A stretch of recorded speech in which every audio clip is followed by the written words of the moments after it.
Stop, Jeter. Jeter plays for the Yankees. No! Oh, God. Come on. Yeah! Oh, we got scramble 1, scramble 2. God. Come on, man. Get that shit, man. Who's your daddy now? Who's your daddy now? I'm his daddy, Nick. He's a finisher, I don't right? like the start. I like the finish. Damn. That's like Inter. Exactly. Inter's not starting. They just wanted to finish. Okay, let me start. Okay, good afternoon, everybody. Over there. Welcome to the new episode of IFTV. We are live over here. This is an international chain of footballeros and football. So we discuss Serie A, Champions League, and all matters related to soccer. From my left over here, Peter Ukurt. For the friends, but Peter Curto is the new Brooklyn Raiola, the way we call him. Mm-hmm. Thank you. And unfortunately, it's an Inter fan. Next to him, it's Eminem, Marco Messina, another Juventus fan, another loser. Next to him, it's again Mike the Greek, which his favorite team is the one on first place. That was a good one. And over here, finally to finish, your best friend Antonio. From the podcast. And Nick over there is laughing his brain off. He's the one recording this whole Mr. Molinari. episode. Signor Molinari, Nicola, say hello. Say hi, Nick. Ciao, mister. Hi. So, yeah, that's all right. No, so we don't. Nick We have to is set good. up another we need another like camera. that. You know, like those radio shows that they have the guy Yeah, in the he's in the background? background. Yeah, I like that idea. Wow. It's fun. Nick, you are in for the next one. Don't forget about that. So, Marco, why don't you go with the outline of what you have in the program? Let's go. I mean, there's no outline. There was something that I was impressed with. I posted this on Twitter once I saw it. Is that, you know, we make mistakes a lot of the time on this podcast. We say things that sometimes don't come true. They're not correct. But every once in a while, we get something right. And when I saw this at 6:30 in the morning, when I was watching the Inter game, I thought right away to Peter Ukurt to my right, and I made sure to tweet it out. He told me, Got a lot of followers. Who? I got a lot of followers Good from for that. you. That's Twitter. nice. Because you know why? His coach Inzaghi, he said on the past couple of podcasts that he constantly will take out a player that gets a yellow card. Inzaghi does, because he relies on statistics, and obviously they're more likely, but maybe he also looks at, correct me if I'm wrong, he looks at how many tackles they go into, all these sort of things to be able to replace a player. And it then became a discussion, so that's why I wanted to give you credit first. How does he look at it? He's got live feeds from somebody else on the stats? I think it's more so a probability, right? He realizes that when you have a yellow card and a probability, there's obviously other statistics that are involved in the different positions of the field. When there's a yellow card, he likes to substitute them and have no yellow cards. A thing that also, to be quite honest, Pioli did at the Milan game versus Napoli. Well, but they say Calabria was injured. He didn't want to come in. So, Did they? if that was the Are case, you sure? I I don't think that's that's what I correct. heard. Mike, Yeah, I I'm don't going to know. need your Let's computer fact fact check check. that. That's Let's what I heard. fact I'll check. check it. I'll Search check up it. They say Calabria didn't come in. Infortunio, write it on, and you'll see the check that, correct because thing. I don't think that's true. I I understood mean, I was it. perplexed too. I was No, shocked. but I'm not saying to say I Calabria. understood it because he had a yellow card and he wanted somebody to be physical with Vara. Which, listen, he made a decision, but he made it at the 45th minute. He was able to make that sub. But not sure. But also the thing is, what I would have done in that situation, the Calabria piece, I thought he should have putting in Serginho Dest for a Serie A debut to go up against Kvaratskhelia, who's one of the best, if not the best 1v1 dribbler in the league, was a massive mistake that I couldn't believe was happening. And he's not a defensive fullback. He's more of He an is a attack. defender, but No, but I thought he he's- could have played for Salamakers, for example. And if you didn't need a right back, if Calabria was injured, why not put Kalulu maybe in the right back position instead? Yep. But either way, let's start with Inter, your boys Inter, as I fact check if Calabria was actually injured or not. Yeah. Guys, no one brings you closer to Serie A than OneFootball. They are sponsoring this episode because they have digital video moments that are now available. We told you last time that they were not available yet. You had to be on a waiting list. Now they are. They are linked in our description below. This is going to be amazing, Marco. There's going to be present, future, and of course past incredible Serie A moments that you can now buy, sell, purchase, trade. Once you own it, it's yours. And there's so many amazing moments that we could possibly get. I know we're going to do a pack opening one of these days to do it. We're going to challenge each other and see who gets a better Exactly. one. I want Leao dribbling past all those Inter defenders. I was there live in person, and to be able to own it I think would be amazing. I would never trade that one though. I mean, the goal that Dybala just scored against Empoli. Oh my God! That was Outside pretty the good. box. Laos was better. I wouldn't be mad if Laos I was get better. that one. That's for sure. But you guys know our name is Italian Football TV. We try to bring you all content and anything that is related to Serie A, and OneFootball is doing that. If you've watched any Serie A this weekend, you even see their ads all over the place on the billboards. Guys, the link is in the description down below. Go and get your digital video moments thanks to OneFootball. Now, let's return to the show. As an Inter fan, this was a game of disgust. I would You were say. right. Antonio was right. Was right? disgust. Okay, I'm so that always wasn't- right. When I'm right, I'm right. Even when I'm wrong, I'm right. All right. Okay, Just so I for have you, to for the take, record. I have to take that back. From my watching of the game, I thought he took him out because he was afraid of the yellow card.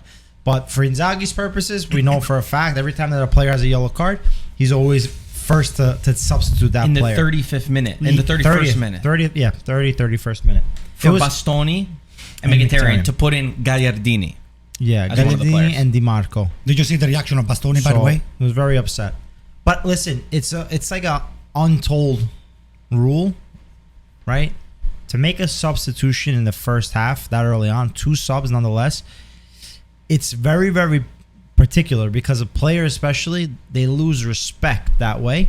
And it's almost to say, I heard somebody say, it's almost to say as if the blame of why the team wasn't playing well is because of these 2 players or this player. But you know what? I think also, if Inzaghi is so quick to make a substitution, it means that he messed up the starting lineup based on what he's seen in the game. Because already he should have adjusted for the physicality if he wanted to really play that game plan and have Gagliardini start. Why are you starting Mkhitaryan, right? So Bastoni, there is no justification for you to sub him. No, Bastoni there's no- is one of the best 3 defenders that you guys claiming that you have in Serie A and for Inter. So what's your excuse to sub him? No, there's no excuse. What I'm saying is he subbed them because of the yellow Yeah, I card know.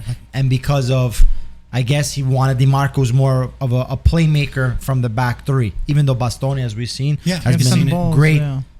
to go up and make Do you passes. find any with that. reason for why you would have, if you were in that position, why he should have subbed them off, or completely irrational in your mind? So I think the whole team was poor. It was a poor performance with Inter. I think during that time, from the 25th to the, let's say, the substitution, 30th, 31st minute, Inter were starting to get into the game. I'm not saying we were amazing, but you saw the team starting to build a little bit. And I feel by making a substitution so early on, first, you lose a substitution window.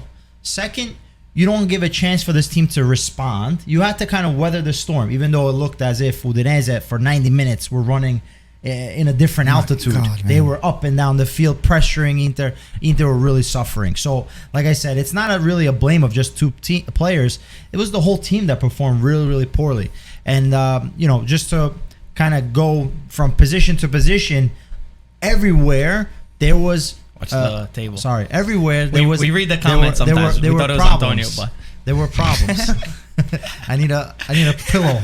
So I you got can- an imaginary table on the yeah. top. be like- Looks like you're playing the piano. My hands behind my back. Got handcuffs So- for this guy. Put you in a straitjacket. Brozovic probably his worst game he's ever played with the Inter shirt. It was bad. Okay, to Dumfries, poor. Darmian, poor. Up top, Dzeko missing. Lautaro, not what he's used to. Not getting service.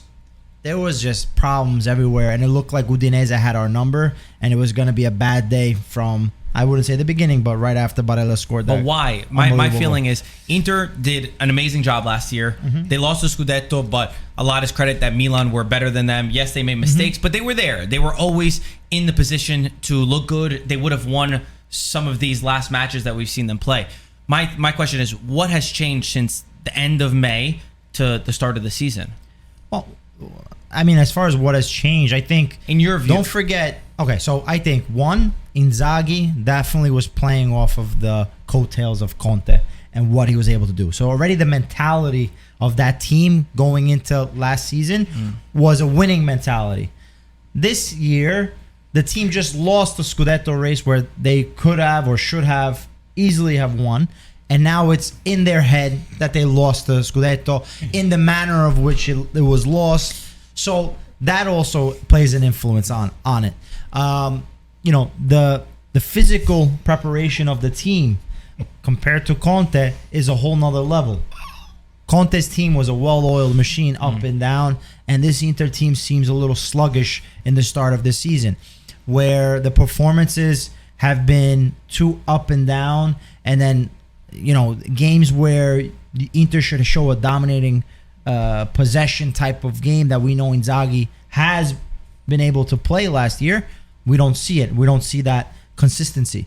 So in part, he was lacking that Conte's mentality, and he wasn't able to really, I don't know, this year he hasn't been able to really create that group. And what's upsetting is that we don't have that fire. It looks like you don't have that fire to fight. You know, like even if you gotta win tooth and nail, like that's what you need to do. Win that game. As Antonio would say, dirty win, dirty goal, whatever the case might be, you get the job done. And, you know, I just think that Inzaghi is trying too hard. He's really trying to reinvent the wheel, make all these substitutions, and all he's doing is creating confusion because the players need a chance to play and respond and react. And by making all these subs and changing this player, changing that player, you know, you're messing with these guys' psyche. You know, even in the back line, last year, Bastoni, De Vrij, Skriniar. Acerbi, with all due respect, does not belong in that starting lineup when those three players are ready and healthy. So, even to, you know, the Udinese game, why is he starting? There's a lot of question marks every time because he's overthinking. And then, lastly, and let somebody else talk, Perisic, because this is something that I saw that I brought up. Perisic was the only player that would take on a man on 1v1. Inter right now are tied for last for successful dribbles with Cremonese at 4.7 a game. Okay? Something. That is very, very scary and brings up a big red flag that I discussed before, where Inter on a 1v1 situation do not have the players that the other top teams do when things get difficult. Because you know what? Those players, Dybala, Zaniolo, Leao, even Juventus, you know, obviously Di Maria is in and out with injuries, Chiesa, but they have the players that can take on a man. Inter do not have those players. And when the teams are defending or able to control you, you don't have anyone to break the lines and create the numerical advantage. This is soccer, right? And this is where Inter always look like a carbon copy of itself every minute, where it's the pass this way, pass lateral, pass back, cross, and that's it. There's nothing fresh. There's nothing new. Mike, out of the three reasons why what Peter said, which one do you think is the most impactful for why we're seeing Inter the way that they are today? I think just like what I said last time with Inter, I think their problem is their lack of motivation and lack of not having a character like Conte. I think Inzaghi had the same team or same DNA and still riding that kind of wave of Conte, but now I think it diminished. And now when it's time for Inzaghi, he's trying to replicate something that's really not working. I feel like the players aren't really convinced with this project. They're not motivated enough. They don't play as a team. They don't play hungry. They don't look like that Inter that won the Scudetto, quite frankly. And to be honest, I think it's that. I think it's lack of motivation. Inzaghi ran out of things to say, and they just do not look like a team ready to win the Scudetto again. Anto, if there's jokes aside, because I know you're going to make a joke when I say I'm this. not making any jokes. I respect the Inter and my friend Pete, okay? I got you. Go ahead. What difference do you think? What would you do if you're at Inter? Do you think this? Because some people have already said this prior to the season that maybe coaching wise, Inzaghi, they had question marks over him. My dad he can't stand Inzaghi. He's been saying this for a while. Do you think there's any benefit? Because I've already heard some Inter fans say that they would want a coach change. Do you think there's any benefit, or you think Inzaghi is the guy they got to stick with for the rest of the year already? Well, first of all, Inzaghi right now is here to stay. Let's forget about Why'd it. you say it like that? No, let's forget about it. I mean, can we blame him? And Inzaghi, it's like a rock that you try to squeeze water out of it. You know what you're going to get out of it. Okay? Last year, you're going to get nothing. Analogy. That's a great Inzaghi, trying to squeeze him, you're not going to, if he's a rock, what you're trying to squeeze water out of that rock, you're not going to If get you it. squeeze that guy, a lot of sweat is going to come out of You got him. to squeeze the lemon. What happened with Inzaghi is this. I think what changed from Inzaghi that we are accustomed to see at Lazio to Inzaghi that it's in Inter. Last year, Mike was saying, and everybody keeps saying that he was riding the wave of Conte. This year, with one extra year of experience, he has no more excuse of riding the wave. You have to make your own imprint into the and mark into the team that you are coaching. You're right. Okay. Oops. Sorry, I'm not banging the table. Sorry.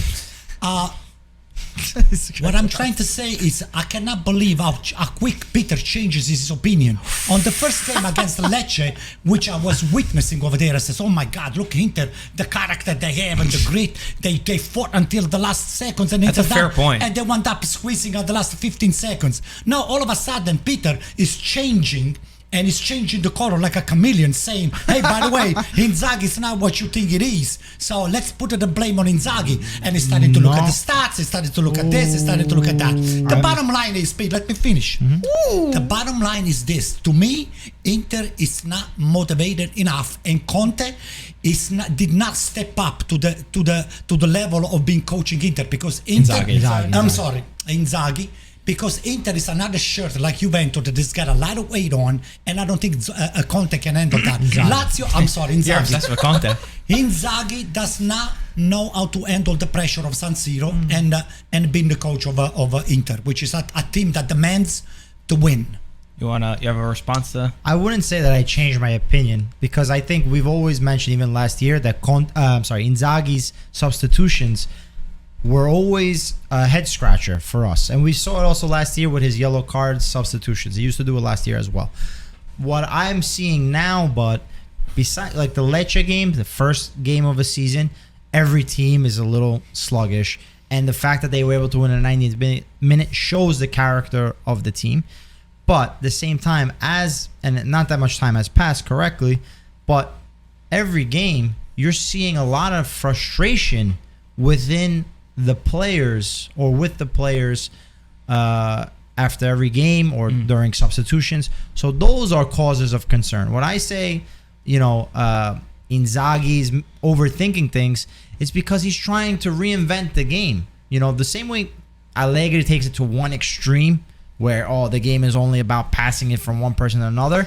Inzaghi is trying to make all these subs as if he's going to be the mastermind to win the game. And what ends up happening, even versus Udinese game, like you're making all these subs and you're just creating confusion. That's what ends up happening. You're creating the confusion where the players do not feel comfortable or are worried, am I going to get subbed out? I got a yellow card now, I'm already going to get subbed out. Gosens, who, let's face it, last year he had an injury impact 2 times actually with Atalanta, right? And then came to Inter and Perisic was in that form and he wasn't going to start. This year, you got to make Gosens feel like he's a catalyst of this team and he's got to make an impact for your team. So we're not in the inside, so we don't know what conversations are had. But if you look, when Bastoni went to the... Oh, he didn't shake Inzaghi's hand. He didn't. He was upset. There's a video where it shows him banging and kicking at the thing. But who was the first player standing up looking at Bastoni? I don't know. Gosens. So I think there's something within that locker room where they're not that happy. And that's where the real issue for me is. If Inzaghi has lost the locker room or Inzaghi does not have control of this team or they lost respect for him. That's a fair point. That's a problem, and that's when you have to make the change. Only unfortunate thing is that Inter right now financially are not in position to make any changes because Inzaghi, I think, is due 18 million gross still on his contract. How many more years does he have? How many more? Three years? No, he didn't renew. I'll check. I one of the things I dislike the most is sometimes you see the newspapers or even in Italy especially, they'll focus on what Inter did wrong. We got to talk about Udinese because for me, Udinese are a team. They are a squad. I know temporarily when they beat Inter because the rest of the Napoli didn't play it, they went first place. But this is a team. This is an Udinese side who, number one, beat Roma 4-0 at home. They have 5 consecutive wins. Within that, beat Inter, beat Roma, beat Fiorentina, and beat Sassuolo. 4 teams who finished above them last year because Udinese finished in 12th place, I believe. And you know what the real big change was? They lost Molina, who went to Atletico Madrid. Everybody wanted this guy. The one real change that they made was their coach, Sotil. Came from Ascoli, And we were very fortunate enough because we followed Ascoli last year. We had Nicola Cirincione, who's a good friend of ours, who worked with Sotil and told us before the season started, Sotil is one of the better coaches. He's one of the Italian coaches for the future that we regard in the top tier of you're going to hear this guy's name. He could not have been more right. And that's what put the bug in our minds because, like we said, Ascoli were expected to finish 16th place last year, which would have been fighting to battle to not go to Serie C. They ended up fighting to try to get into Serie A. And his style of football is brilliant. He gets... I listened to his interview in Sky Italia, and he talks about the three main principles of his game is intensity, speed, and going direct, being vertical, going forward. Yeah. And you see his team is listening to him. And he's also had to adapt himself because he liked to play a four-man back line. Udinese has been playing a 3-5-2 in the recent years. So he's adapted himself towards the team that has around him. And for me, that's what a real coach does. A real coach gets more out of a team than when he was there before. And when you look at Gotti and you look at Cioffi, who were there last year, they played such a boring, physical style that was not fun to watch. He made this Udinese exciting, and he's made Udinese a team to fear, especially at home. No, I think that's very good points. And Sotil, like you said, with Ascoli, brought a team that was slated to go down and brought them into the playoffs. So then, deservedly so, going to Udinese, Serie A side, where, as far as a financially healthy club, is very strong. The Pozzi family, they actually own Watford in England, and at the same time, they have a 99-year lease with the Udinese Stadium.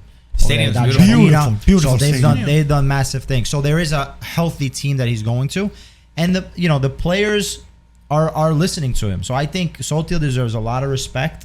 I think that there are different levels of coaches and different levels of players, right? Because not necessarily true that Sotil goes to an Inter, for example, and all those players follow him, because there needs to be a perfect mix. So sometimes the players that have a certain, arrogance or feel like, who they are as far as, what levels of player they are they going to respond or react to a Sotil? But for the first time in Serie A, it's his first coaching experience in Serie A. I mean, I know it's still 7 games in, but we have to judge with what's in front of us. And besides just the results, which at the end of the day, we know the results are what matter, for me, the style of Udinese, they won the game 3-1, but they dominated against Inter. Yeah. But I mean, let me just say something. This is unbelievable. Can we name a champion that Udinese has? Well, they have Deulofeu, that he played on AC Milan, and he played extremely well. Then he went back to England, a little bit again back to Spain. But Deulofeu, Becao, there is 4 or 5 of those players. Not Pereira, not top of the line players, but by utility players. They work well together. That they work very well together. And their level intensity, it's not easy to be matched. You do not come with intensity to play the soccer game day in and day out. You're going to wind up getting yourself in trouble. So I'm telling you, what's lacking on the biggest team like Inter, Juventus, it's the intensity and the will to, I'm sorry, Nick, I'm touching the table.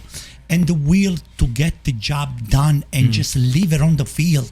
You cannot come thinking, hey, we playing a second layer or second kind of a division team. We're going to get a win before you even started. What happened? You're going to wind up losing. You're going to wind up just doing a very bad showing like Juventus did with Salernitana.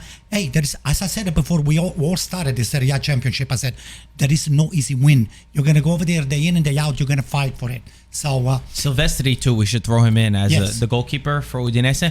He's also been really good for them. He's another one just to throw in on how good they've been. But I think the theme of Udinese is also a theme of a couple of other teams in Serie A who have made me very happy. And to transition a little bit towards Napoli, these teams and Milan, they value the collective. It's a team spirit. Yeah. It's not reliant on one player or reliant on a few really good players. Like the interview that Max Allegri made where he says that, I'm missing these players and players are what win the game. That's bad. For me, the way that I like football, the way that I enjoy is I love when you see as a team, when everyone is put together, it's 11 or 14, 15, whatever, that they were each carefully chosen to help each other out. Bruno Giordano, who's a legendary player for Napoli, we've had the chance to be able to see him in New York. We've played with him in Chinatown. He said the most important thing that you need to know as a player is know what your teammate is best and worst at. Know what their strengths and weaknesses are. You don't give the guy a ball in the air if maybe in the air is not a good place for him. You don't send the guy a through ball that's ahead of him if he's not the fastest person. Play it to his feet. These little things I think is what Udinese has gotten right. And when we talk about Napoli against Milan, Napoli also got right. Each player works for each other. Each player makes the next better. And for me, that's been the theme of a few of these teams in Serie A, and that's what I enjoy watching. Getting more out of a team than what you previously had. I'll tell you what, Serie A, I mean, we're talking about Serie A, is becoming extremely exciting. You know, watching a Serie A's game right now, it was not like 5-10 years ago, so, oh my God, so boring, so slow. No, you come into Serie A, you watch Salernitana running 70-80 miles an hour. You watch Napoli, you watching AC Milan, you watch Udinese, you watch Fiorentina plays a wonderful game. Milan-Napoli was one of the most intense matches I've seen in a long time. I mean, it's just you enjoying watching the game. We are matching technically and in terms of speed, we are matching the English Premier League, not a 100% matching. But we are bringing that intensity and quality at the same time during the inside of the Campionato di Serie A. I mean, we have nothing to be looking forward. We're not matching. We're not trying to be original. We just brought a little bit more intensity and speed into the game. And I'll tell you what, this is going to pay high dividend for Mancini down the line to select some of the players that the Italian national team player. I mean, I know I'm jumping into another subject right now. We are lacking speed. We need speed and intensity. That's what we're lacking. And to go off your point, the modern game, the style played right now is exactly that. The intensity, the high press, the wing play, it's changed and it'll evolve again, and there'll be new changes within football and soccer. But you know what I have to say also, to your point, right, about these smaller teams, they're all playing soccer. And like even Salernitana made a great campagna acquisto, like summer transfer window. They signed some players, some names, and also some guys that they can be able to work with. And you know, they all have taken risks on coaches where I would be scratching my head on. But like you said, Sotil, who comes in first time coaching, said, yeah, Udinese took a risk on the guy. You know, and the list goes on, even with the Thiago Motta and you know, other guys that have come into Serie A with little to no experience, but they came with an idea. They're coming with an idea, and I like even the fact Alvini on Cremonese. Yeah. I know it's a lower, you know, it's not. I always say it's not all about results. At a certain level, it's not all about results, because a team like Cremonese, let's be honest, they're not going to go there and they're not going to get these crazy wins. But they have the right idea. They try to play the proper way. They're not scared of nobody. And until the 90th minute, Alvini, who was never coached in Serie A, he was never a footballer. I mean, he got the team. They believe in him and they're running for him. Yeah. Now, maybe in the end, the guy's going to go down to Serie B, which, you know, you say is a failure, but you have to match also the players that he has, the level. For me, it's about building on top of those types of ideas. What about the new coach of Monza? That spanked you last week. Palladino. What do you call ex-Juventus too? Yeah. 38 years old. There you go. I don't know if he's gonna stay, but I don't know if there's been any. Listen, Galliani said, coach. It's an interim coach right now. No, but I didn't see that. I watched Galliani's interview, and he said he compared him to Sacchi and Ancelotti. He said, when I got Sacchi, everyone said that what was I doing getting this kind of coach? He said this was unknown when AC Milan got He said this was a risk. I mean, too, it was okay, but it was not this big thing. Yeah. So he compared it to. He said that I think he even said Sacchi was more of a risk than bringing in Palladino. Wow. They see him as somebody for the future. Listen, Palladino was the Primavera coach, U19 coach. So they must have been. I don't know how long he's been with Monza, but you know, they must have seen enough to give him the chance. And listen, your first game you win 1-0 versus Juventus. Maybe he needs a couple more games and maybe keeps the job. But I'm not sure. I thought he was interim, but it could be that he's chosen. Based off what I listened from their interviews, that's kind of, you know, if you read between the lines on what he said, he made it seem like he wasn't there. And he got, either way, he'll go down in history for getting Monza's, not just first win this year, first win in Serie A history. Big. It's so true. Son. That's your dad? You're not my dad. But either way, he'll go down with that, and it's against Juventus. My gosh, can you write a better script for a coach to take over, to play at home, and then to do that against Juventus? Of course, they played a 11v10, but how many times have we seen a team with 10 men still be able to get back into a match? AC Milan played 11v10 with Sampdoria, and we still won the game. Okay? Basically, what I was saying, that's not an excuse. Good. Just so that you know that. But if you thought things couldn't get any worse for Juventus, after losing to Benfica, You want to know what the funny part? The They funniest lose to part Monza. was because I was watching the game from home, and I said to myself, you know what? I never want to watch the game. Come on, Juventus Monza. Then I go on the first half. I got up late and I see that Juventus Monza 0-0, and then I witnessed the goal of Monza. I said, holy cow! I'm enjoying myself. I got myself all nice and set up. I got my glasses on and I put my hands on my Paramount Plus, and I said, this is it, guys. I quit everything else that I was planning to do because I was starting to get set up to watch the AC Milan game and getting my day started. And I said, I was one was at 9 a.m. and one was at 2:45. I know, but He does his rituals. I have a ritual. The rituals didn't work this week. So I unfortunately didn't go 100% way I wanted, but I enjoy getting like the antipasto, watching Inter and Juventus getting spanked. But anyway, You said you woke up late. I saw Inter game in the morning, Oh, and you fell asleep. and then I enjoy watching Juventus getting spanked. So for Juventus, I don't know where we start with this team. Di Maria obviously getting sent off early on. Finally, he was brought back. He's the only man. You brought him up. He's the only man that could dribble. His player gets the red card. Man, I'm like tired with this team. At this point, this squad is just like, it's unbelievable what they need to be able to win a game these days. You know, especially a couple of days before, you have this interview from Max Allegri where he's talking about needing 5 players that are out, that this is a virtual Juventus, and that the system doesn't matter. And you could clearly see that Juventus don't have a system. I saw an interesting stat, and I fact-checked it as well. Rovella had 87 completed passes. The entire Juventus midfield combined, which was McKennie, Paredes, and who's the third midfielder? Somebody help me out. Who was the third midfielder that played in the match? I can't remember off the top of my head. Was it Rabiot? No, Rabiot was out. out. No. Who was? Okay, it was Paredes. Miretti. Bravo. Yeah, but then he was Miretti, up. the young Miretti was kid. up for Fagioli. All right. Their combined was 80 complete passes. You gave up on Rovella. Rovella was a kid that went down, but either way, Mike Grillo made a good point about this. He said that because I was speaking to him off camera. The red card obviously changes, but still the point remains that Juventus don't play. They don't play as a team. They don't play as collective, and I think you see literally every single person sacrificing, every player on the team sacrificing from this. Even look at a player like Dusan Vlahovic, who last year looked like one of the most exciting players of the year. This season, he's just regressing in every sense of the word. I don't know what you do. Juventus have a decision to make.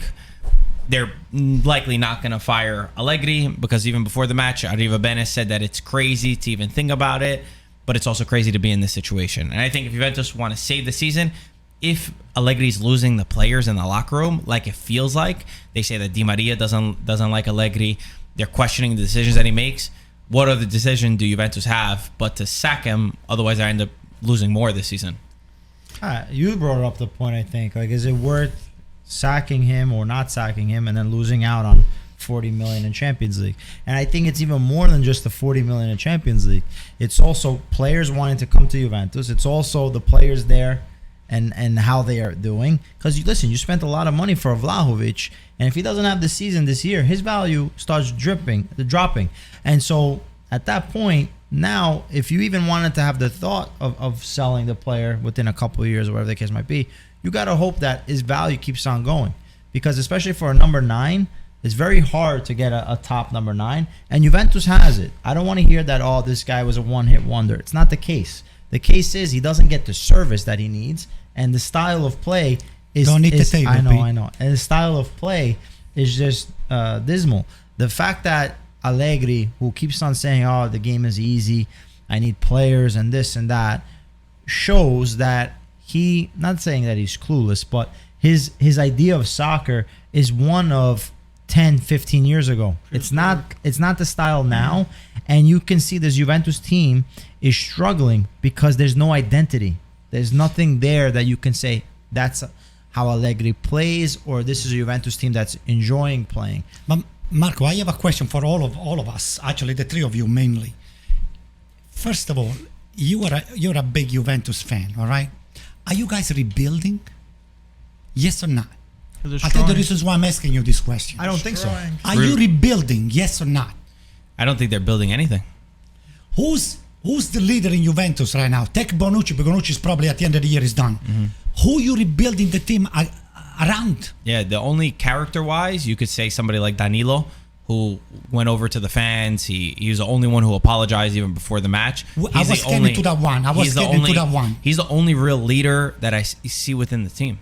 Wait, that was the second point I was trying to make. What does that mean?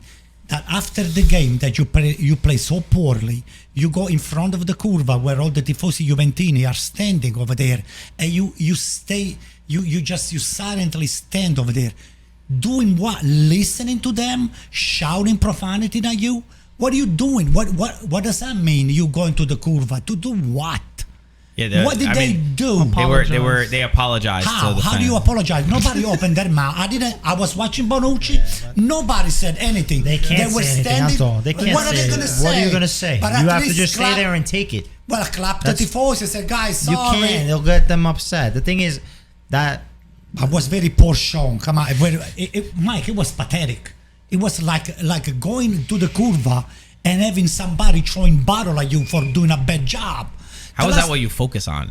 I love that stuff, man. I mean, I live for this stuff here. Those guys, they go over there like little babies. I think you had a better. They did a misdeed or something bad, Anto. and they go to ask for sorry, mom. Sorry, mom. Anto, I think It's bad. It's very bad, The idea is to go there to show face, to say, hey, we're in this.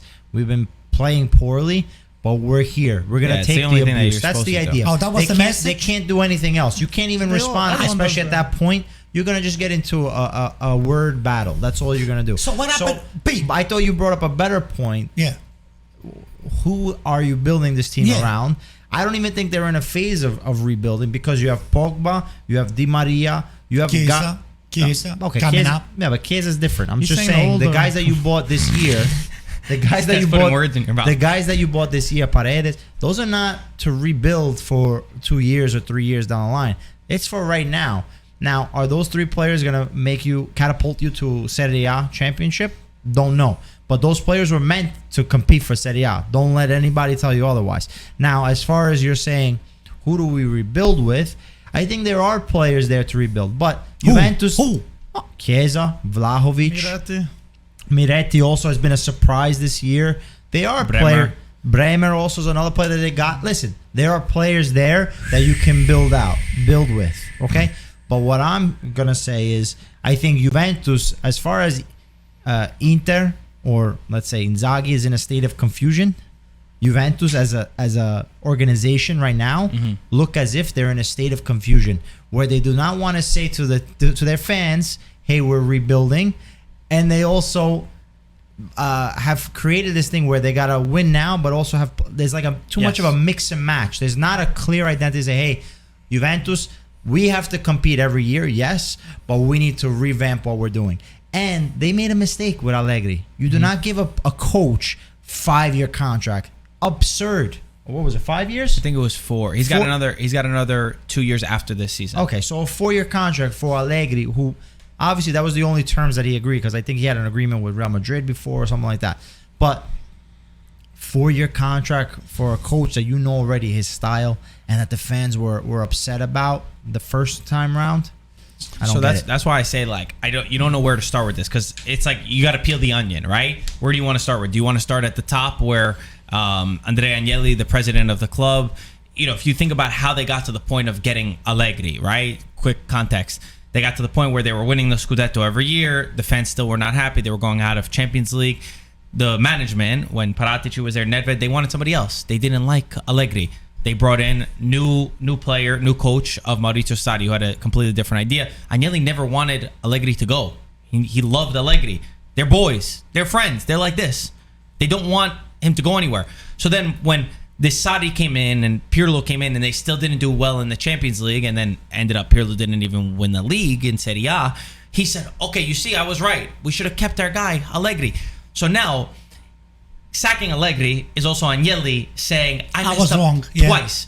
Which, when you think about that, think about how hard it's going to get for a guy like Agnelli to come out and say that he was wrong 2 times. That's why you don't see them at this point of sacking Allegri, because Juventus as an organization never tries to do that. I'm not saying it's right or it's wrong. I'm just saying that they're not going to sack him for that reason. As a leader, but you have to be able to swallow your pride. Listen, you're right. I agree with you. But do you think he will? I agree. Well, yes, I don't know. He might.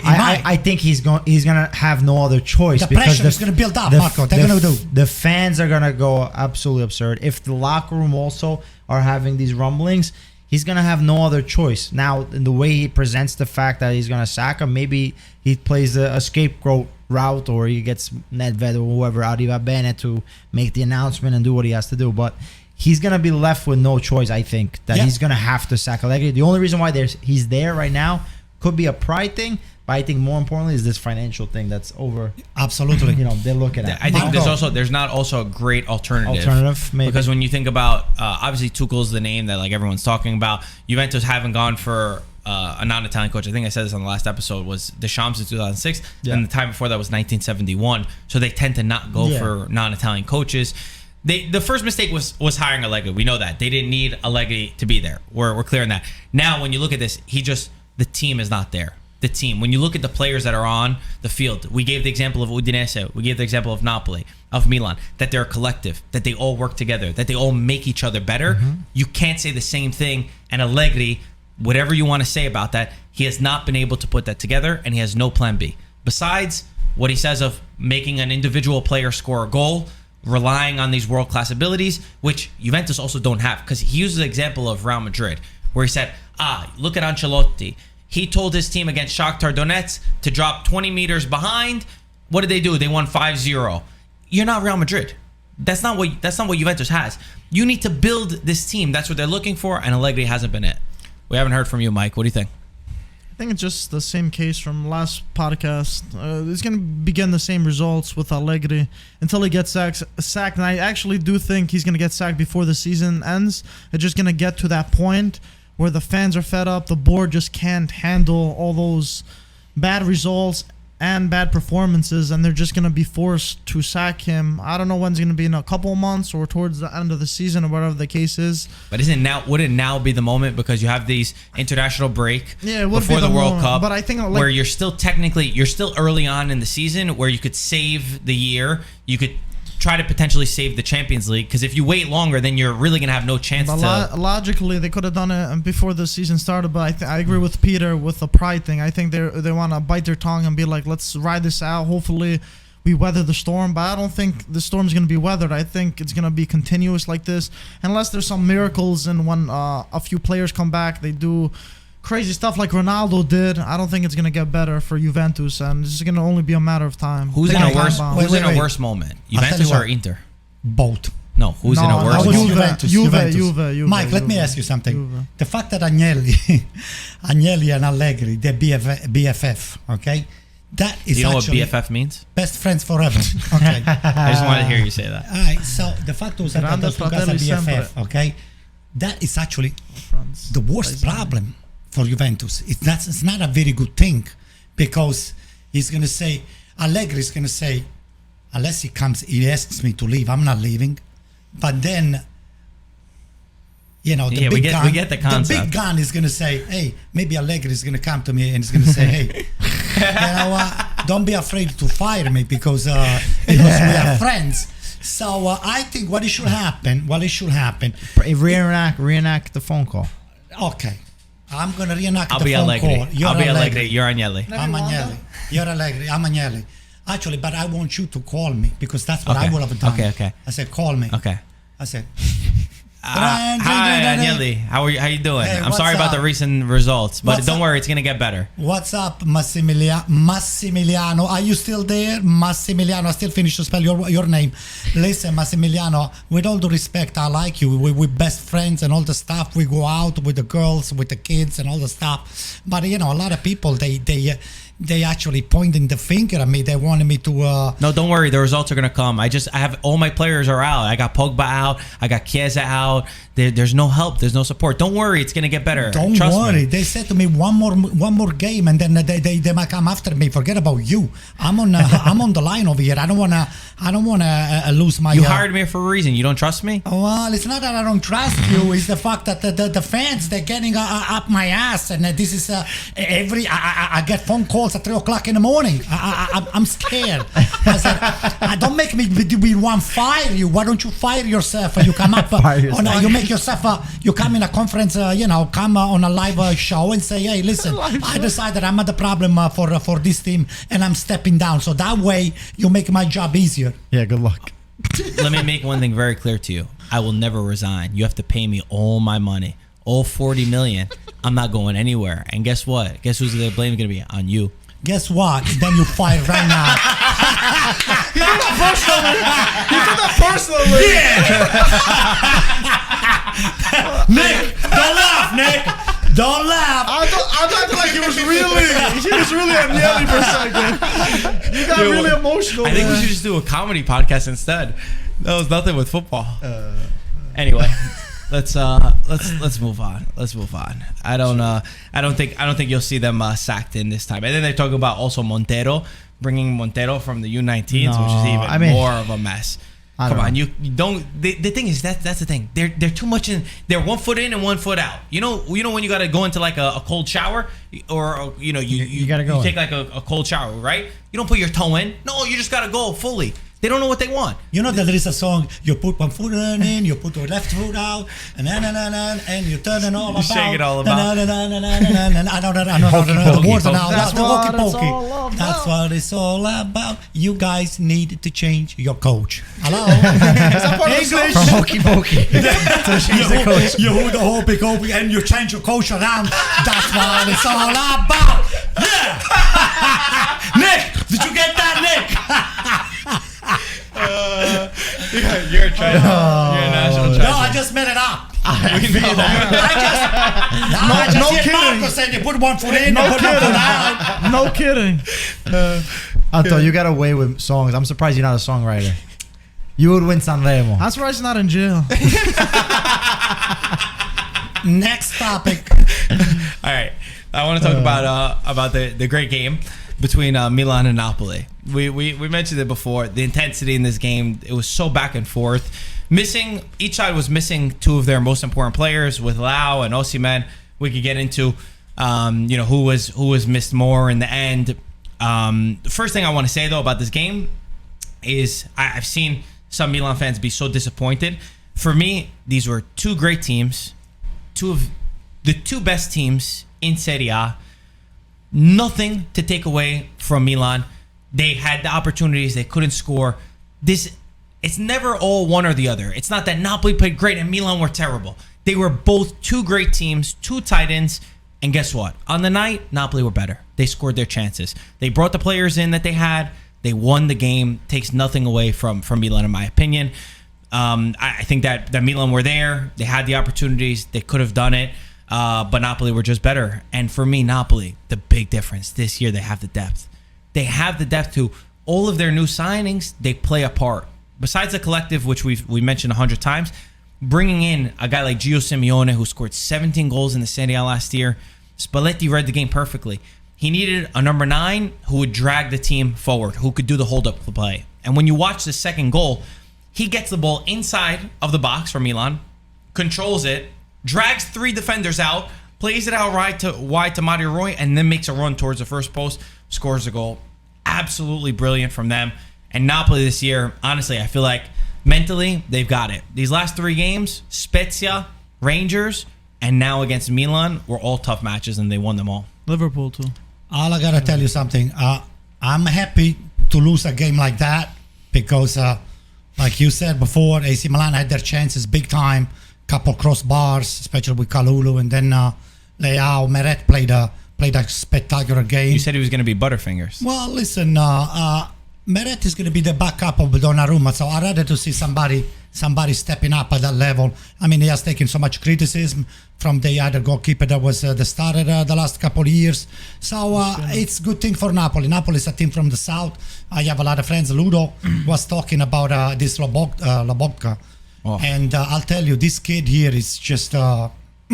He does the job. I mean, this guy's all over the places. That means he's got the numbers. What would the dictionary definition of be?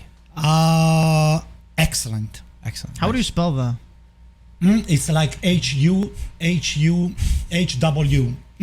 That's HW. That's Okay, so I'll tell you what, AC Milan to me played a better game in a way that the intensity and the number and the ball possession and the way that the ball was. Napoli he reacted to the AC Milan game, and they had a couple moments of 10-15 minutes during the first 5 or 10 minutes on the first half and 10 minutes on the second half where they were able to play a more fluid game and just counter AC Milan intensity. So that's what Napoli was lucky enough to convert on those chances that they had.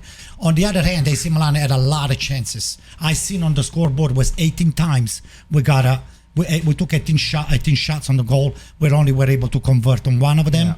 But tip my hat to Napoli. They didn't do anything not to walk away from with the win. AC Milan should have at least tied the game. It didn't happen, and we're gonna wait. We're gonna be patient.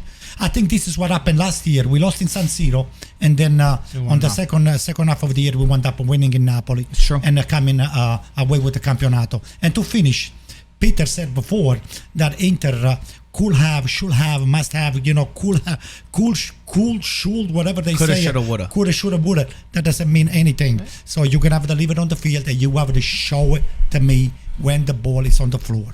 Pete made a good point. You made a good point before the podcast, though, about Lobotka. I wanted you to touch on what you noticed. Well, one thing about Lobotka, and then I'll respond to what you said. So with Lobotka, I have to give a lot of credit to Spalletti, because Lobotka was a lost cause for a while in Napoli, where he even had problems with his eating habits and keeping off some weight.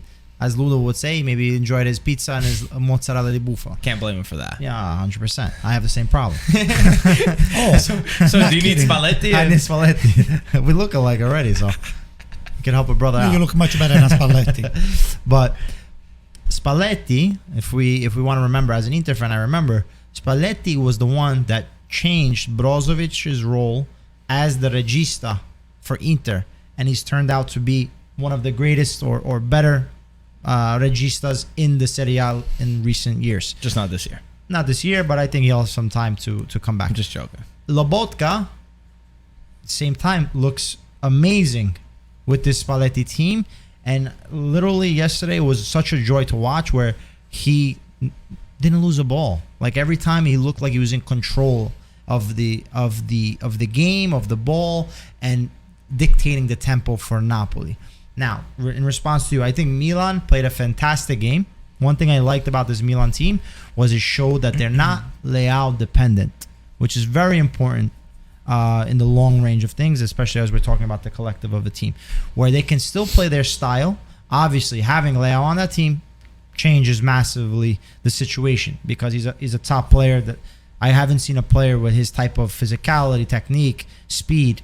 He has the full package. If he just is able to find the net as often as possible, I think somebody's made the comparisons even to Mbappe, right? But what I did like was that Milan played their style and could have easily won this game. Unfortunately, we know football is a cruel sport. Sometimes the ball doesn't go in or hits off the crossbar, and you're going to end up losing that game. Napoli, I think, were very efficient in their style of play. I think that Napoli suffered more the loss of Osimhen, because they weren't able to hold the ball. Not even hold the ball, but like get that depth in the attack. Final third. You thought they suffered more with Osimhen than Milan did with Leao? I think so. No. I think so. Yes. This is my judgment. Then you Only could have your own thing. Only Fair enough. Simeone. Yeah, fair I enough. think Napoli would have started with I mean, Simeone. one team won without their player and the other No, team but I'll didn't. explain why. I think that maybe if Simeone is there, maybe changes a little bit. But Raspadori is a totally different type of player of Osimhen. So like when Napoli, for example, when they were cornered in or played that they had to defend, one through ball or one long ball, you can get Osimhen to run off of that. Or even the crosses that Napoli were making, they didn't have anybody. That's why they had at the end Simeone. Yeah, Simeone came in and he did. That's what I'm saying. Like during the overall, the bigger difference when you look at Milan and you see Salamakers had a really bad match. For me, he should have been one of the first to be substituted into the game. Even De Catalare was not involved in the game. In attack, he did okay. Actually, he did okay. He made the assist 3 or 4 times. Besides Giroud, but he didn't take the game by storm, which Leao often does, and that's not just a criticism towards De Catalare. That will come during time. Yeah, I different think it will. player too. But my point is just that Milan for me were still lacking that player. Did they play good? Did they create chances? Absolutely. Giroud is a big game player. Yeah. The guy smells the goal and always comes up big. But they still, in my opinion, they still lack that bit.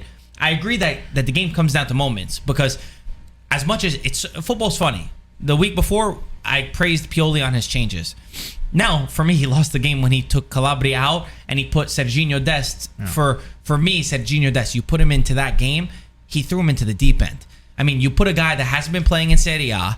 I believe it was his debut, right? And it was Serie A debut. He played a couple Champions League. Champions League. I don't think he made his Serie A debut in such an intense game. That's a battle against Napoli, the best team in Italy, and against Kvara, who one-on-one was burning him. Calabria played a great game against Kvara. I think Kvara only beat him one time, which is where he did get the yellow card. But there were a couple times where he tried to dribble Calabria. Calabria stopped him immediately. Now, if he has an injury, that's different. But for me, putting him in as a right back, I would have been a little bit more secure and put Kalulu. Even if he hasn't been playing right back, he's played there in the past, and it's a little bit of a better substitution. You can match the speed. But you can match the physicality. This is the guy that made the foul that gets a penalty kick. But he took Kajer out too. Kajer, he took that guy out because he had the yellow card we were discussing before. Yeah. So this is something that it went through his head definitely to not go down to 10 men. It's reminiscent of what Inzaghi normally does with Inter. That anybody I'm just saying, my point is that for me that really played a huge part. I would even say, because I think when Brahim Diaz came in, he added an extra spark. I like even Junior Messias Junior did very well. Junior Messias did very well. I think even those subs maybe could have, happened a little bit earlier. I think defensively, Milan played an excellent game. It was unfortunate if it is, Calabria getting injured, but to change that defensive team when they played, I think, a fantastic defensive game versus Kvara and being able to control Napoli. Sorry, to bang the table. And it just that's one thing. I think Brahim Diaz definitely would have changed the game a little bit more. De Catalar for me was a little. Who was Milan's most dangerous player in attack? Giroud. I think Giroud for me. After Giroud, because Giroud is more of a man, man in the box. Was it Krunic, you think? Yeah. Krunic did well. Yeah. I think he did was looking for a different name. I was looking for Theo Hernandez, who ended up setting up the goal. Yeah. For me, when your left back is the most creative. You threw me off with the attack. Yeah, I know. Sorry. Trick question. But for me, he's like their spark going forward that dribbles across their man and he's sending that cross. So that's why I sort of felt like they were lacking a little bit with the layout. But I understand your point. It's fair. Mike? This was for this game. It was pretty crazy. Before this game started, I had this as a draw, and Napoli did their job. They didn't have the most chances. I think a lot of their game revolves around Osimhen to hold the ball, and I think Vara did excellent. He was a pest throughout the whole flank for Milan. There was a lot of trouble winning the penalty against Dest. And I think Milan played good without their best player, without Leao. I think they played very well. It was just Napoli was better that game in terms of being more clinical. If Milan were more clinical, this could have very easily been a draw or even been a win. To be honest, when Giroud scored the equalizer, I was saying in the back of my head, Milan's going to win this. I think Milan, I actually said Milan's going to win this game. They got the goal now. They finally put the ball in the back of the net. Now another one's going to come. But, calcio, you can never predict how it's going to be. Napoli ended up getting the win. And I think Napoli needed to get this win because they had more of an advantage with Leao being out, so they had to take advantage of that from Milan, and I think Spalletti took advantage of that fully. The only mistake from Spalletti is bringing Zerbin. He got smoked. That was wild. He got smoked from that. It was a weird. run It was and weird stuff from Giroud both equalizer. Spalletti and Pioli because they Yeah. both put both of those new players in. Where again, I agree with you. My only thing, I see, it's funny. I felt so different. It's interesting to see how everyone felt during the game. I was so convinced that Napoli was going to win the game. I was so convinced. Even the equalizer? Yeah. Oh. No. Even before, I was like, I thought there was something in the way that Napoli. I know that they weren't getting the chances, but I knew that Simeone was there, and you could sense. I don't like Raspadori as a 9. I never liked him as a 9. He's not a Never. 9, that's why. He's a second He's not a striker. 9. He's a creative guy. I knew once they put Simeone in, all I was saying is once they put Simeone in, the game's going to change for Napoli. And the midfield of Napoli, once again, proved to be so decisive in controlling the game and in dictating the match. So it's interesting. But again, two amazing sides. I don't think you need to cause a drama around Milan for losing at home. Let me finish up. First of all, to me, Napoli didn't win the game. It's AC Milan that lost the game. No, I think AC Napoli played a good game. Don't be like that. Napoli played a good AC game. Milan Don't be like that. lost the game because we did not convert the chances that we had. But you could say that we about played almost at a any better game. style of Napoli, more intensity. We had a lot more ball possession. We were pressing them for, I would say, 3/4 of the game. AC Milan had all the time the game on their hands. I don't know. We got a couple very bad episodes. The penalty that Magnan, for some reasons, slipped right through him. he saved the worst penalty than that, but he went under his Armpit. His armpit. Nevertheless, I'm not blaming Magnan. And then the chances that Simeone just put in. AC Milan played a lot better. They created a lot more chances. So it's our loss. But nevertheless, I am happy to losing like this, but not losing the way you guys, Inter and Juventus, lose. A loss like this with a lot, you lose with pride. And then you say, Respectfully, yeah. listen, we did our best. We tip it out. We didn't put it in. That's why. We Don't draw tried. too That's many it. conclusions so that's what I'm from this. saying. That I'm not taking anything away from Napoli, but I'm saying that this is a game that at least what Mike was saying before, Milan deserve at least a tie. Maybe 9 out of But 10 times you go away with a tie but or Pete, win. Nobody would be screaming. It's not true though. Nobody. Since 2014, Milan have not won at San Siro against Napoli. No, but I'm you saying got is five the way that they losses played. and 3 draws. The way that they played, I mean. But Marco, nobody will be surprised if AC Milan would have won yesterday. You understand what I'm saying? It Anyway, would not be, I oh think- my God, they won because lucky. No, AC Milan, if they would have won the game yesterday, nobody would be saying anything because, it's a game that we would have won. I would also say I want to give credit to Spalletti again. Now, I don't know if it was just Spalletti or Napoli's decision to keep Meret as the number 1 because he looks like a totally different goalkeeper this season. So, sometimes usually the pressure, makes diamonds or can give a competitive edge to a goalkeeper. Mm-hmm. But it looks like with Napoli not having that goalkeeper that could take his spot, he's actually flourished without that pressure. So Good he's for been him, yeah. amazing. One thing I noticed, like even yesterday, every time the ball came towards him, the first kick, he always was kicking it away. Like everything was one touch. He didn't mess around. So that's only one thing that you can really criticize Meret. I think technically he was superior, I would even say, to Magnon. I got a good point to make for On the both day, of you. on the For day. both of you, since both of you, I think your team is got the same problem. It's having a high caliber substitution into the bench a problem for the quote unquote starter. Said, oh my God, if I don't play the right way, like you said about Meret, or you said now about Handanovic, eventually having this other guy, It's made Handanovic better. Handanovic you all of a think sudden. so? I think sure. it's a liability because when you sub Bastoni, okay, that could create a problem, a psychological problem, and some sort of confidence problem on a player like that. You don't want that players is- like that. If they're that You scared, don't want a player no. like that. Bastoni is a starter on the I Italian didn't, national but team. I didn't say I didn't want Bastoni. I said I don't want a player who, if he's scared that he has a player that comes in and that ruins him, then you don't want that player.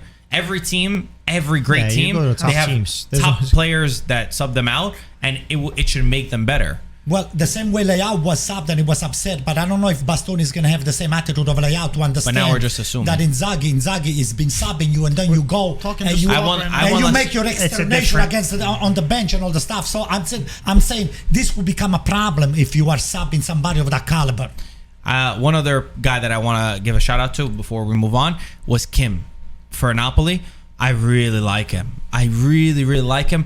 And there was a moment at the end of the game where they had a cross that came into the box, and he's celebrating like stop. Man, he did unbelievable. He's celebrating. I think he's already been living what Napoli is to him, what Napoli means to him. If we talk about pressure of replacing players, he had some of the highest because Koulibaly was a player that was loved for such a long time.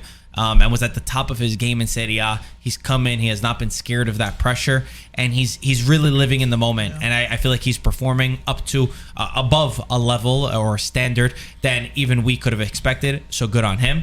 I got a question for you guys, and we'll talk about the rest.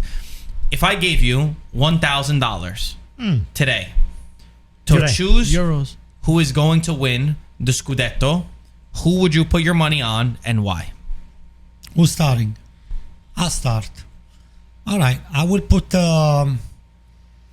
650 euro on AC Milan. No, 1,000. Well, only one time. AC Milan. Why? I think it's the best team. The fluidity of the game is going and the talent that they have on the field, and I see the competition around. It's 2-3 teams only that can challenge him. I think down the stretch, AC Milan, it's for me still the best team. It's the team to beat. Yeah, Anto, I agree with you on this one. After seeing how Inter's tackling the season, not looking good, Juve's doing horrible. For me, it's between how Milan's been playing and Napoli. I think it's still very tough for Napoli to win it only because they haven't won it yet. And I don't think they have a real champion / real leader on the team. And I think it would be easier for a team like Milan to win it because, they would be back-to-back champions. They won it last season. And they played extremely well without their best player, so that told me a lot. Even though they lost, they showed a lot of positive signs, and they could have very well won yesterday. But they said that about Pioli, the same thing, that he's never won before until he won. And then he won last year. That's what they say about everybody until they do it. Yep.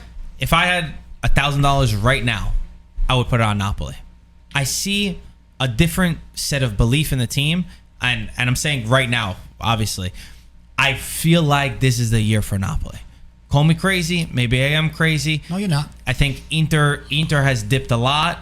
And if I was just trying to make as much money as I can, I think the odds would be best for Napoli. And I feel like they are just dealing with problems well. They're dealing with their issues. They're suffering mentally. They overcome laps. Even when they go down in a match, they never get out. And they have a bench. They have players who could come in, who feel the game, who are all believing in the same moment, the same motive. They have young players. I know you say they don't have a leader, but guess what? They don't have also the scars, the battle wounds of players like Koulibaly and Insigne and Mertens, who had lost so many times before and are already expecting it. There's new blood in the air. I'll go with Napoli just to have some fun with it. If I gave you $1,000, Peter. No, the two teams you guys already mentioned, I would agree one of the two. I would have to say AC Milan. The reason why I would say it is because Milan already. My man! Why's your hand like that? Nick, did you get this on camera? He said AC Milan. Ooh, that's going to cost you. So the reason why I say AC Milan is because to win the Campionato, you have to be good for the whole season, not just for a period. So we've seen this with Napoli already, where they start hot, they have a good run, but it's when the going gets tough, that's when you have to figure out what happens. Like, for example, Inter, right, during these last couple of games where we don't know what to expect. If you get scrap away with a tie, you're still in the running. Whenever you don't lose, it's very important not to lose for the mentality of the team and going forward, because then when you get hot, you're going to start winning. So Napoli right now, they're on a roll. I still have to see what happens towards January. Whereas Milan, we know already the players that play on that team, Giroud, Ibrahimovic even, they have serious leaders, and they have a team that just won. They're all in and they feel high. If you look at how they play, these guys, besides being the collective, they have an arrogance to them that it's a winner's mentality. You know, guys like Theo Hernandez, who, even at the Inter game, like there was a problem with him and Canaloglu that they didn't shake hands. Like that means that the player understands where he's at, right? When the player understands what shirt he's wearing, that is very important, I think, to be able to win. And if I had my money, I would bet on Milan, also because of, you know, Juventus, Inter. Not Inter. You wouldn't put you. I can't bet on Inter with Udinese. But it's a free $1,000. You're not spending anything. I'm giving it to you for free. He wants to win. Okay, but I have to make a logical decision. You can't make a decision based on. How come you make You him? don't feel- How come you make him the offer? You didn't make it to me and Mike. I made you guys the offer. Well, you 1,000, then you get 3,000. You get an extra I didn't say 2,000. 3,000. Say Oh, that. 1,000. You said. Yeah, Oh, I said a free Oh, 1,000. free. Okay. Sorry. I thought I heard He three. got I mad. thought that the price went 3 times. So no Inter. Inter right now I can't see them winning the Scudetto the way that they're playing. I really don't see it.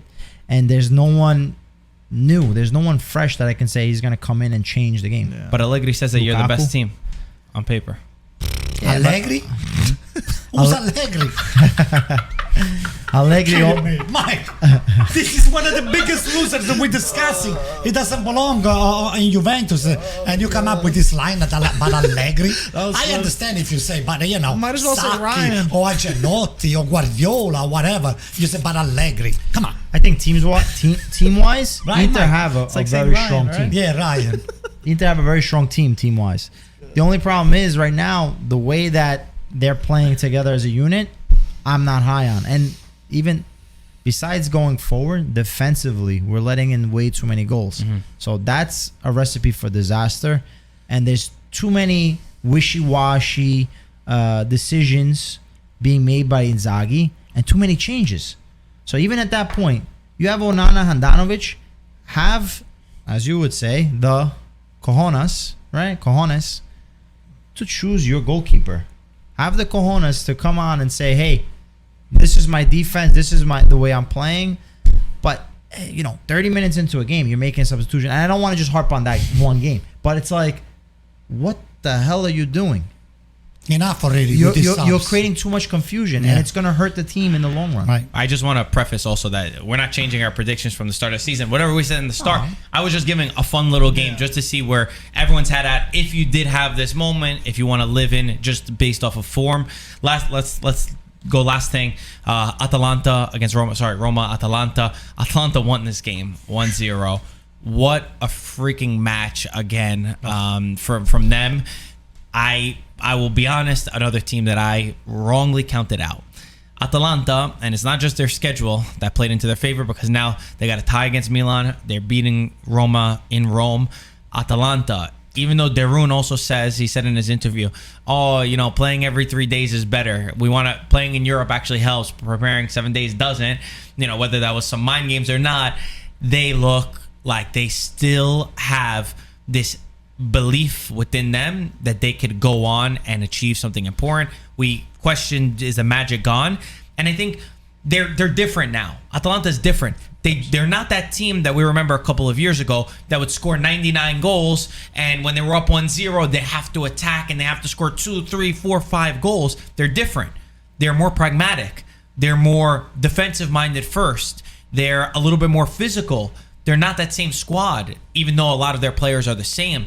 Gasperini, I think, is reinventing himself a little bit from what I've seen in his first 7 games, and rightfully so. They're right there at the top, and credit to them. Wow. I think Atalanta are manage themselves better when no one expects them to, like in the beginning. And of course, not playing every 3 days obviously helps.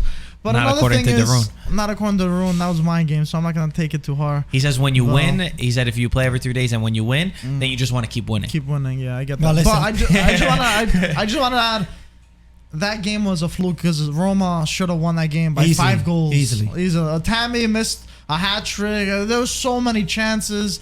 I don't want to take anything away from Atalanta, but Roma definitely talk about deserved Roma. to Go, win. Roma, Say it. they looked like they just couldn't finish. The ball just didn't want to go in the back of the net. Tammy was mad. He put a story after threw his cleat around in the locker room saying, "I'm sorry, you're not going to see something like that again." They're all frustrated with themselves. Mourinho got sent off because they thought they deserved the penalty. First, and Zaniolo's got to stay on his feet because if he stays on his feet, I think he'll score more goals. and he falls a little too easy sometimes. But did you see the one that he got pulled with? He stayed on his feet there, and he lost the penalty. That was the one that he probably shouldn't have got. They should have just thrown himself on the floor. There was one that he was right in front of the goalkeeper, and he probably could have scored. He was 1-on-1, and he decided to take an extra step and fall over. But what about the one that he was getting pulled in the box by Demiral and he didn't go down? But they were both holding each other, wasn't it? No, but that was more Demiral. Yeah, but it was already true, Mike. It went through already. Regardless, I think Zaniolo, if he sticks to staying on his feet, I think he'll be a much better player overall. And I just want to say, Atalanta, good start. It's still early, but without Europe, they could be challenging for that top four that we always expected them to within the past few years. And Roma, I think it's just a hiccup. They deserve much more in that game, and I'm sure the goals will be coming. How about the game against Udinese, and even in general, them not being able to score goals like we had expected them to? Yeah, I know they got smashed versus Udinese, but Udinese right now, they don't look like a regular mid-table team right now. Sotil looks like he's building. How about Ludogorets? Now there's a sample size. You don't think that's a problem for Roma? Those games that I just mentioned. What games you just mentioned? I said Udinese, Ludogorets, and now this match against Atalanta. Now there's a sample size. It's not just one match. Well, that can also be determined with fatigue and them playing so many games. And you don't see any problem in that Roma side? That they're not picking up points, you're saying? No, I think it's going to be one of those things where they weather the storm.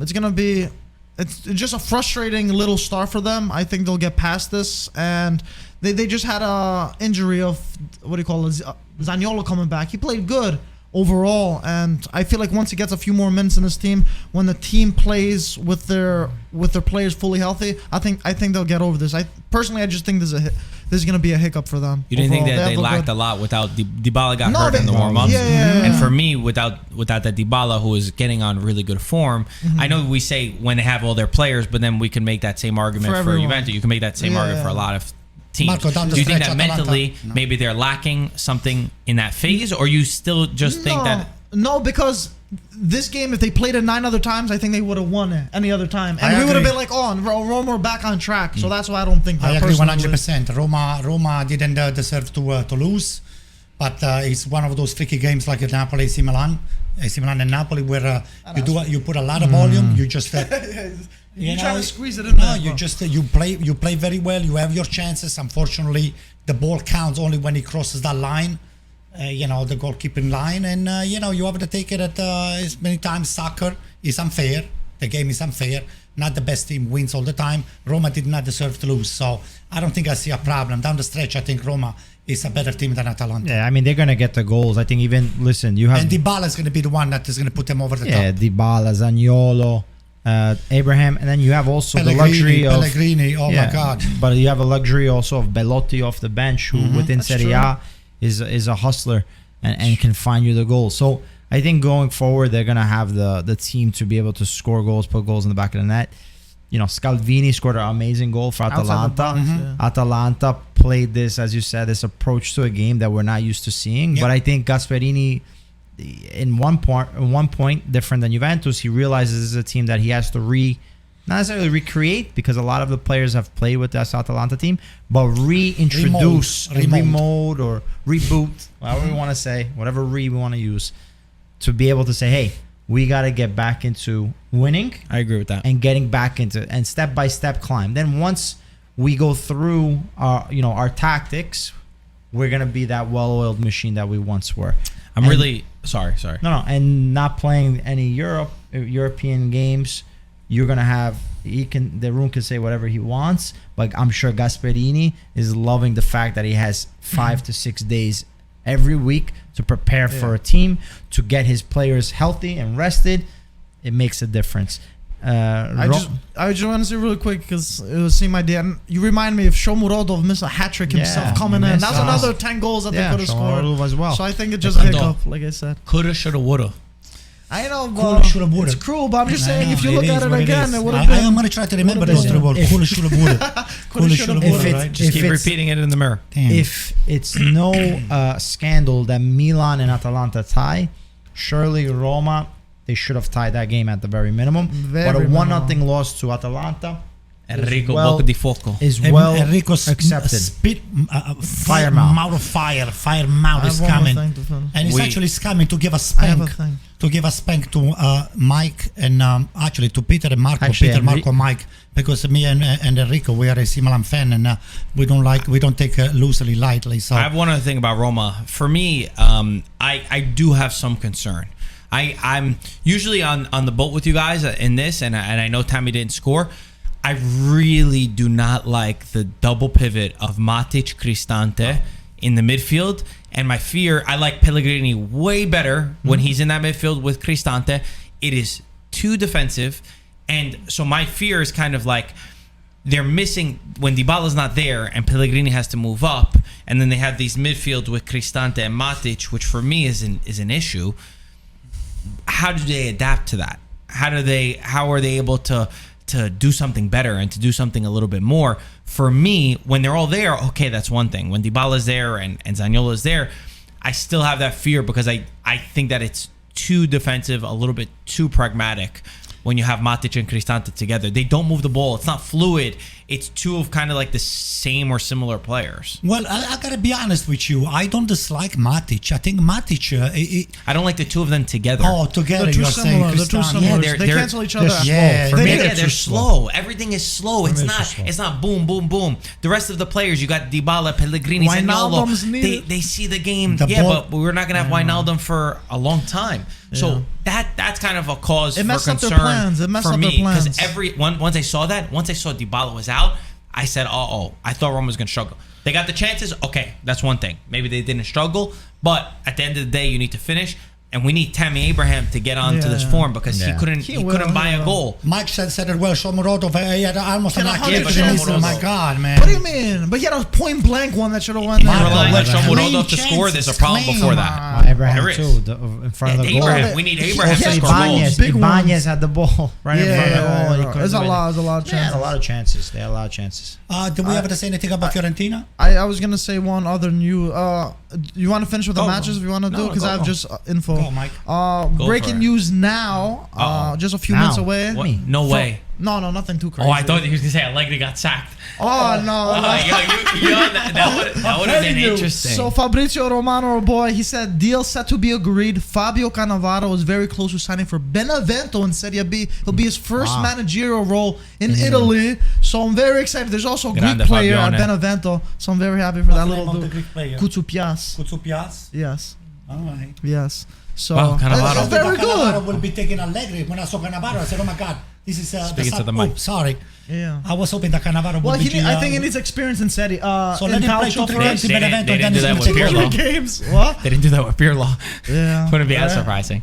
But yeah, I'm anything excited else? for Anything that else one. from the Serie A this Fiorentina winning. weekend? Fiorentina won a good game, Good game. and they came from a Nico loss. Gonzalez. Nico. It was a good win. Everyone was talking so bad about Italiano this past week when they So lost. you the guys game. were talking Not bad about me. Italiano, not me. I do No, not that's talk not bad what about I think, Italiano. Fiorentina played a beautiful game, and they came up with a win, a deserved win. So And even Lazio too. I mean, very easy, not easy, but easy to predict that they would win versus Cremonese. But the important thing is they didn't allow a goal after getting 5 goals in Europa League. guys, another breaking news. I'm sorry, Pete. What is it?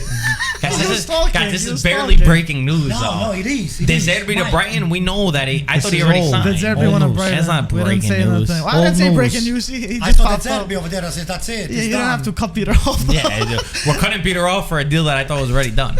Sorry, Pete. I'm sorry. I forgot what I was gonna You say. got Oh, you excited. forgot about it. I Don't was worry about excited it. for culture. What were you There's gonna say? nothing You wrong don't with that, remember? right? No, I know.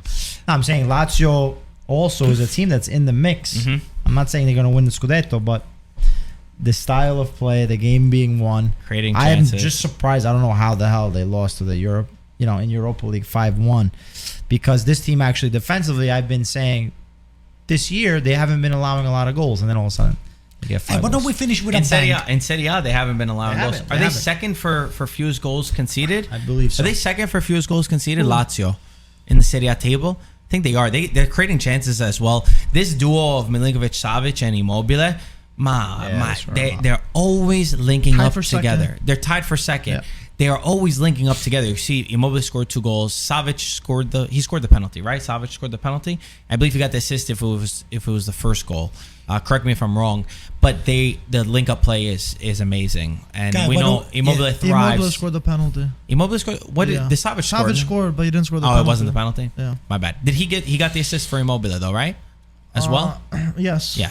The first goal. Guys, if we have the praise to finish up, if you have the praise a coach and just look down on another coach, let's praise those coaches that they take full responsibility for the lack of playing into the field. I'm gonna tell you. Can you ask the question again? So for me, let's say great job Inzaghi on taking the responsibility, bad job Allegri in just blaming the players, and sometimes even bad job Sarri. That if when things that don't go right, he blames the player. But this year he has not done that. Okay. Well, he has done it during the loss of the on the international. He didn't blame the players. He did. He kind of did. No, he didn't blame the players. Maybe I was drunk when I was listening. Possibly, very big. Is that what you do when you get drunk? You listen to Sadi's press conference for Lazio in the Europa League. That's the only way you can watch them. All right, guys. Thanks for watching. Like, subscribe. We'll talk to you soon. And Forza Milan. IFTV. There we go. PT got.